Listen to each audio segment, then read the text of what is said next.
over year 2019 winter question 19. There's a tricky part of the question because we give you a horrible one. Yes, meant to. Okay, number one is this very long stuff. Let me copy it. Okay, KHC4H4O6. The whole stuff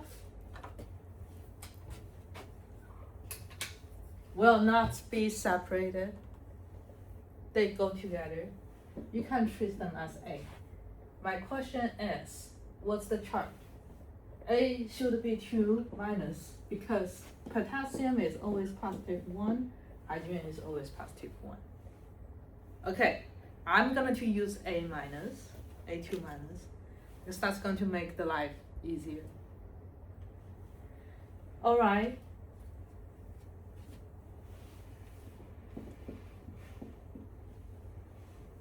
Potassium is always, okay, think about the other way. Okay, think about the other way that we were just talking about. Potassium is going to have potassium hydroxide, it's a strong base. Okay, potassium as a counter ion is always going to be free because it will form a really strong base, which means, think about this way, if it's part of the strong acid or base, it will be 100% dissociated. The problem is when you are a weak acid. The problem is when you are weak acid or weak base, which that exists as, oh, I only want to be parts proceed to water. Okay. Now I have two choices. One choice is treat this one as acid. If I treat this one as acid, water will be base. What do acid do? Acid will accept electrons from others, right? Let's see.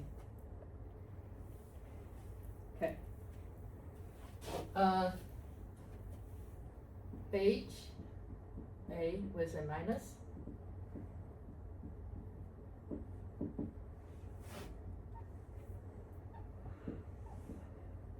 This is what acid. This part is okay. So we'll form A2 minus, okay, conjugate base at H3O plus. This is conjugate acid. Electron donor. This one is electron accept.